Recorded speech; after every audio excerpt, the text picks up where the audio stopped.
Hello, Zuko here. If you don't know, my name is Jess, but I go by Zimmy on the internet because one time I was 15. So today it is time for my end of the year book haul, which I've been super looking forward to making because there are a lot of books that I would like to just put on my shelves now. So we're gonna try and divide it into sections for the sake of that YouTube thing where you can add chapters. So the first one is going to be all of my fancy beautiful editions of books. The next one is going to be adult books that I've bought, the YA books I bought, and then we're going to do the 2 nonfiction books that I bought. So yeah, let's jump right into it. First things first, we have Iron Widow by Zirin J. Zhao, I think. Is that right? Zirin J. Zhao? I hope I'm pronouncing that right. This is the Illumicrate, I think, edition. It's got these pretty sprayed edges. This is a Asian-inspired fantasy, and I believe the main relationship in this book is a polyamorous relationship between a woman and 2 male characters, but I don't really know more than that. So I'm excited to finally get to this. I'm really struggling between, like, does this go on my queer shelf to have like a big queer relationship in it, or does this go on my fantasy shelf because it's fantasy? I have the new CS Packet book on this shelf instead of this shelf because it's fantasy first, I feel like, but I don't know. I just don't know. I guess I'm gonna put it in fantasy for now. There's no room on my fantasy shelf, I guess. Gonna put this here. Next, I have Little Thieves by Margaret Owen. This was one of my favorite books that I've read this year. I will try and remember to link the favorite books of 2021 list up there if you're interested. This book follows a girl who is the goddaughter of Death and Fortune, and she has stolen the identity of her rich best friend, and it's just a really good book that I'm going to be really terrible at explaining. But look at this cover. Look at these edges. I have a signed book plate in here because this is also an Illumicrate edition. It's beautiful. I'm so happy that I really enjoyed this book and that I canceled my original pre-order when I was able to sign up for Illumicrate and obtain this one. This book also has 2 demisexual main characters, so I'm again like, does this count as queer? Should I put it on my queer shelf or is it fantasy? And if it's fantasy, where does it go? Does it go on my favorites shelf? No, maybe. We'll find out. Next, I have Jade Fire Gold by June C.L. Tan. It says this cute little sword. This is the Fairy Loot, I think, edition. Does it have anything cool under here? It's got this gold detailing, and the dust jacket has a reverse of, I guess, the characters in this book. I believe this is also an Asian-inspired fantasy. I don't know anything about it or whether or not it's queer, so I have this. Then I have A Marvelous Light by Freya Marsk. This, look at these beautiful edges. They match the cover. It's great. This cover is so cool because it's got like a clear little cover over top of it. I love it. It makes me so pleased. And I love that they sized up the book to be like adult book sized in the Illumicrate exclusive edition. I also had pre-ordered the normal edition. As you can see, it's like YA sized. This book is not YA. This has very explicit queer sex scenes between 2 men, and I think I'm gonna have to find a new home for this edition. That's fun. I didn't cancel this one fast enough to know that this one was coming. But this book is a like Grumpy and Sunshine trope where a man gets a job, learns that magic exists, and then is cursed, and he and his new co-worker, who is a magician, get to go and try and break the curse. And they have romance, and it's a whole thing, and it's very cute, but it does have graphic sex scenes, so be aware of that. But yeah, I have this very beautiful edition, which I'm so excited about because it's so pretty. Oh my god, okay, and then I have the Waterstones edition. Oh, there's something spilled on my shirt right here. I think there is. Ignore it. Yeah, but the Waterstones edition of Carry On by Rainbow Rowell. Look at those edges. They match Baz's shirt. They match book underneath.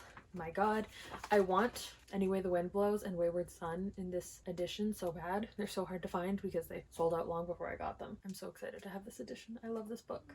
This is my 4th copy of this book. Then, after putting off buying and reading Addie LaRue for like a year, I got this little edition. It's got a little gold fabric bookmark. It's got these sprayed flower edges, and it is just all around beautiful book. So the matte finish always like makes me feel like I'm gonna have dirty fingerprints on it. Like if I was eating something, you'd be able to tell and I couldn't just wipe it off. That makes me feel a bit stressed. But like this book has in color art. This book, I'm sure you know what Addie LaRue is about because everyone does. But yeah, this is the illustrated anniversary edition. It's gonna go on my Schwab shelf. Then I finally bought Song of Achilles by Madeline Miller. I've been waiting forever to find a copy of the hardback of the original edition with like, I think it's a breastplate on it and it's all turquoise, and I never found it, so I never read the book. I bought this. Oh, it also has a little fabric bookmark. That's cute. I didn't like this book. Am I a bad queer? Am I gonna lose my queer card? I don't know. But I finally bought Song of Achilles after 10 years of it being out. And it was so boring. I'm gonna give it another try one day, but not for now. It put me in a slump. I was so like disenchanted with reading after trying to read this. But this edition is beautiful. So I have this. This is a retelling of the Iliad, I think, but to be rightfully very queer. But not really, and also there's a lot of foot talk. Then I have the Fairy Loot edition of Vespertine by Margaret Rogerson. This book has like some attempted gilded edges. They're kind of just like sprayed yellow and then sprayed over with glitter, whereas like, can you tell the difference? Can you tell the difference between real like gold pages and whatever this is? Yeah, this book I read and I don't remember what it's about, except the girl has like her hand was severely burned, so it doesn't like flex anymore because the skin's all tight. Something about an orphan and maybe nuns. Sad pug is snoring in the background. I have no idea what this book is about. The book was just like so mediocre at YA that I couldn't tell you anything about it. Then I got the Australian edition of Loki Where Mr. Flies by Mackenzie Lee. I have not read this book yet. I had the original edition. Can you tell? There's a reason I bought this book, and it's a really, really good reason. This book is absolutely gorgeous.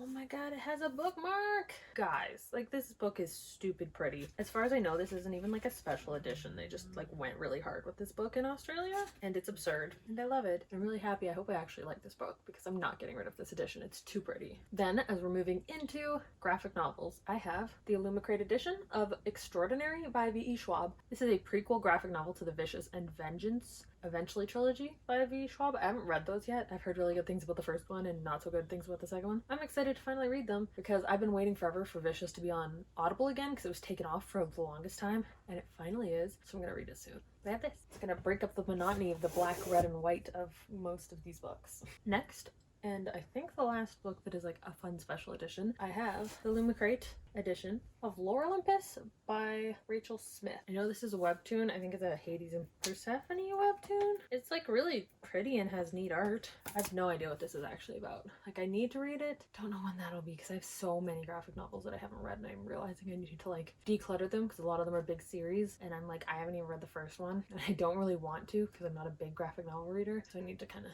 cut back on graphic novels. So I don't know when I'm gonna get to this because I have a million graphic novels to read, but I have this and it's beautiful. Then, and I'm so excited to have the first one of these, I have the Mighty Nine Origins Jester Lavore. These are the Origins prequel comics to Critical Role Campaign 2, which is the love of my life. This obviously follows Jester Lavore. These were like supposed to come out earlier in 2021. A lot of them. They were like, oh, coming out in September. And then this one's the only one that ended up coming out in 2021, and all of them have been pushed back to like early to mid 2022, which is like so sad because I just want to read all of these, even though again, don't really read graphic novels, but at least want to own all of these because I love them. I miss the Mighty Nine so bad. I just miss them, and I miss them, and I miss them, and I miss them, and I cry about it sometimes. So I'm so excited to have this. It's so cute. I love it. Thank you for coming to my TED Talk. Next, I have Behind You, one-shot horror stories. This is like a collection of horror stories that are a picture and a quick little description, I guess. Like this one just says, the more I read of the town's past, the worse it gets. That's it. That's the whole story. Yeah, I'm excited. I'm gonna save this for spooky month next year, but I'm very excited about this book. It's been on my wish list for a long time. On to the adult fiction. The first one I have here is Anxious People by Frederick Bachman. I don't really know what this is about, but I am Anxious People, and I know Murphy Napier on YouTube really likes Frederick Bachman, so I had a chance to buy this for cheap, and I did. Then I have My Dark Vanessa by Kate Elizabeth Russell. This is a book about a girl who has a relationship with one of her teachers while she is still a minor in school, and kind of the ramifications of that and dealing with it later in life, I believe. I had a chance to get the audiobook really cheap, and then I had a chance, this was on like overstock sale at Chapters for like $8, so I picked it up. Then I have Kith and Kin by Marieke Ninjkamp. I've heard them say it a million times before an episode of Critical Role, and I don't know. This is a prequel novel to the campaign 1 of Critical Role, featuring the twins Vaxeldan and Vexalia, Vex and Vax, and also Trinket the Bear. They are characters from the first campaign of Critical Role, and they got the first actual like official novel, and not like a graphic novel, so I was really excited about this. I've read it, and I'm gonna be honest, like it was fine, but because you know how their story goes, a prequel novel has really low stakes, right? Because you know they survive and they get to the end. So it was fun, and it wasn't poorly written or anything, but I found it kind of boring because the stakes were incredibly low. I'm still so excited to have this on my shelf. I'm needing a like dedicated Critical Role shelf at this point. Then I have An Unkindness of Magicians by Kat Howard. This was a standalone, but I believe now it is a series. I don't even know what this is about, but again, Murphy Napier really likes this book, and my friend gave it a really high rating. So it was on overstock discount at Chapters, and I picked it up immediately because I was looking for it and found out it was for cheap. So I have this. This cover's really pretty. It's like embossed too, so all these things have a texture. I really like that. I'm excited to get to this book because everyone really liked it, but I've been avoiding reading it because I've been in a slump. And I can't tell if I'm DNFing all of the books that I'm picking up because I genuinely am not vibing with the books, or if I'm not vibing with the books because I'm in a slump. So I didn't want to pick this up and then decide I hated it based on nothing, you know? Then I have Return of the Trickster by Eden Robinson, and I'm gonna be honest, I actually don't know if this is YA or adult. I think it's in the adult section. I have the first two of these books in physical and audio. I think I actually just got the audiobook of this too on Audible because it was on sale. I don't actually really know what these are about. I believe they're Indigenous owned voices stories, but I could be wrong and I need to actually read them all. But I picked this up because I had an opportunity to buy it for cheaper, so I did. I hope I really like these books. I'm gonna force myself through all of them, even if I don't like them, I'm gonna be honest. Unless I like really hate them. I truly have like no idea what these are about though. Now I have all three. Then I have Summer Suns by Lee Mandello. This is a like queer Southern Gothic, I don't even know, kind of book. I think it's some kind of queer horror. I don't know, something about it seemed really appealing to me, so I bought it. I truly don't really know what it's about, but it's got bones on the cover, and that's usually a selling point for me. Then I have Winter's Orbit by Everina Maxwell. This is a queer space book. It's also all I know about this one, but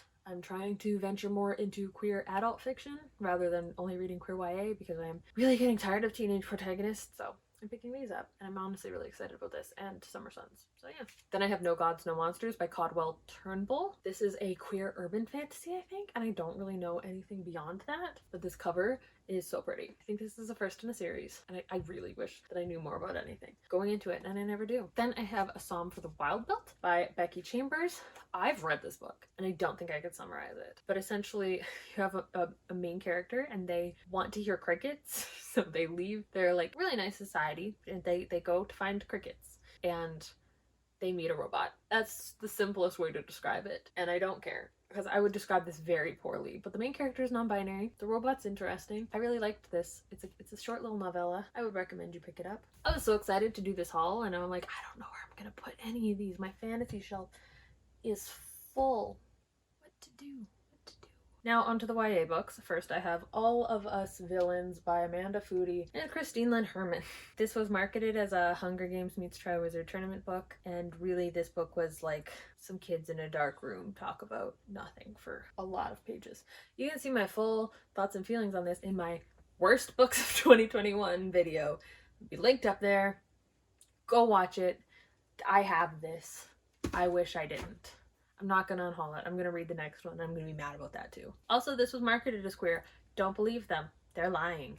Then I have To Break a Covenant by Allison Ames, I think. I think this is a witchy book, and that's all I really know about it. Oh, also queer. I think this is a queer witchy book, and that's all I really know about it. And I have The Nobleman's Guide to Scandal and Shipwrecks by Mackenzie Lee. I loved this book. It was a perfect end to the Montague siblings trilogy. I'm so glad it exists. This book follows the third and youngest sibling of the Montague family, who was a baby when Felicity and Monty of the first two books left, and now he's an adult, and he goes on his own adventure. And I love it. I love it. I love it. I love it. I'm so excited to put this on my shelf finally. You're home now. Oh, your beautiful, beautiful books. Thank you. Then I have Victories Greater Than Death by Charlie Jane Anders. I mostly bought this. I think this is a queer space book, but I mostly bought this because I heard Charlie Jane Anders on the Dear Hank and John podcast once, and I really liked her, so I picked up her book when I had a chance to grab it. It's also really pretty. I'm honestly excited about this book. Ooh, it's pretty under here. Oh, that's really fun. Then I have The Inheritance Games by Jennifer Lynn Barnes. I just read this yesterday. It's a very silly fun book that I would recommend if you are in a reading slump, about a girl who inherits a fortune from a family where everyone in the family is like, hey, what the fuck, where's our inheritance? And she has to choose between four boys who are all brothers who all feel like they should have kind of inherited this fortune, and two of them are literally the same person. Jameson and Grayson have the same character to me. One of them likes scones. That's the second one. This is their third brother. And then there's a fourth brother. Didn't know he exists. I knew there were four brothers in theory, but then like in practice I couldn't tell you anything about the fourth one. But there's a fourth one. This book was very silly and very fun. So yeah, do I think I'm gonna keep this though? Honestly, no. This book is probably not gonna end up on my shelves. I'm probably gonna unhaul it. Same with The Ones We're Meant to Find, I think, by somebody. If I remember, I'll put it up screen. If I don't, I don't. I tried to read that and I DNF'd it, and I bought it before I read it. I DNF'd it and unhauled it before it even got to me. So that's not here. Then I have The Faithless Hawk by Margaret Owens. This is the second book in a fantasy duology that they wrote. I have the first book, I think The Merciless Crow, and I picked up the second one. Haven't read either, but because I liked Little Thieves so much, I wanted to buy the rest of their books, which happened to be this one. Whoa! Nice. Then I have Wolf for a Spell by Kara Sutton. This is, I think, he middle grade, but this is a Baba Yaga book, I think. Like, it says Baba Yaga. There's a word Baba Yaga is in here like for 5 times. I want to read Baba Yaga books so bad.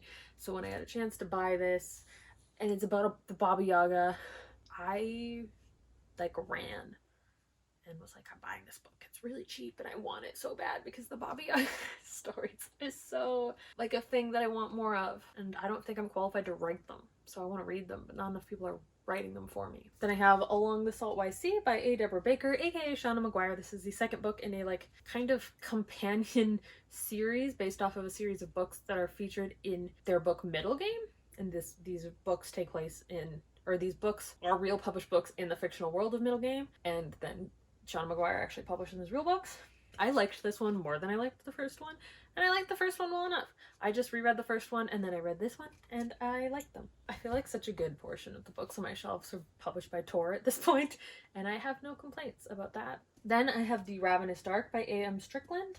I've heard this was queer fantasy, and maybe had asexual characters. That's kind of all I know about it, I'm gonna be honest. I am excited about this, and there's another book that they wrote that I think I have on the way. It's gonna be another haul again eventually, but I'm really glad to get this haul done. But yeah, I have this. Then I have The Grimrose Girls by Laura Pohl. This is about like a friend group and one of them gets murdered and they all kind of have to try and figure out what happened. I know, this is a paperback. I don't know if you can tell, I don't really buy paperbacks, but this didn't come in a hardback, so we had to settle. But I'm excited about this book. I think it's queer. And that's all I really know about it, but it also has this beautiful cover, which would have been so pretty if it was published in hardback. I mean, it's pretty now, but like, could have been more pretty. Though I guess I am kind of excited to read like a floppy paperback. I might actually physically read this. I think I only physically read like 5 books this year, and it was the Twilight Saga. Like, I need to get back into physical reading really bad. Lastly, for the YA books, I have The Coldest Touch. Ooh, is this book white? Oh, that's really cool. Most like hardbacks are like black underneath. I just think that white is so pretty. This is a queer vampire YA. And truly, I'll buy it. If you say queer and vampires in the same sentence, I stop listening to any other words and I buy the book. Also how I ended up with Empire of the Vampire by Jay Kristoff, which was a letdown for that. But yeah, I have this. And there's at least one more queer vampire book coming out next year, so I'm excited. Now for the 2 nonfiction books, the first one being The Cimarelli Sisters. It is signed, which was kind of fun. I used to watch them when I was like 12 when they started out on YouTube, and I thought that like people who did covers and stuff on YouTube were so cool, and I made a couple bad ones, but that YouTube channel doesn't exist anymore. I make covers on YouTube now, by the way. If you didn't know that, there will be a link up there to a playlist. Like, I don't necessarily agree with everything that they do because they are very Catholic, and that kind of sometimes sits with me the wrong way, but I do think that they were fun, and this was really cheap, so I bought it kind of as a joke. It has pink edges though, that's really fun. And I do like the personalities of everybody, and Danny left the group and has their own YouTube channel where they've kind of left the whole like super goody, be a good influence girl band aesthetic and have become their own person, which is really neat to see. And yeah, you needed to know my history with the Cimarelli band, I guess. And lastly, I got Beautiful Old Dogs, a loving tribute to our senior best friends. Photographs by Gary Gross. Edited by David Tabatsky. Forward by Victoria Stillwell. I have, if you don't know, a senior pug. He is 10 years old. He has degenerative myelopathy, so his back end doesn't really work. He's kind of aging faster than he maybe should because like it's been 4 years now. He can't jump up on furniture, and then he stopped being able to do stairs 2 or 3 years ago. He used to be able to go downstairs, and now he can't even do that. He gets carried truly everywhere, which is fine. He's my baby. He's my son. He's my heart dog. But he is getting old, so I bought this. I bought this for me because I love my beautiful old dog, and I wanted to read more about it because I'm kind of knowing that he is sick and it's not ever going to get better, and it's just kind of waiting for his body to give out. I'm kind of constantly getting ready for end of life preparations for him. So I'm just kind of getting into that state of mind more and more as the years go by, because I don't ever know at what point he's not going to be able to stand up anymore. He is my little guy. So yeah. All right. On that note, I'm sorry it ended kind of sad. I was gonna post a picture of Sad Pug, but then I realized I could do one better. He is sleeping right now. This is my guy. This is Sad Pug. He's just my little grumpy man. And yes, Sad Pug is his actual name. It's what the vets call him and everything. I hope you all enjoyed this haul. I have as many books as I have been aware of and that are available for pre-order for next year, and I'm very excited about all of the books that are releasing next year. Let me know down below if there are any books that you're excited about next year, or if you've read and loved any of the books that I have hauled for this end of the year book haul. And yeah, I will see you whenever I do my next video. Also, look out for my unhaul. I'm doing another 100 book unhaul in January. So yeah, keep your eyes open for that. And yeah, I will see you whenever I do my next video.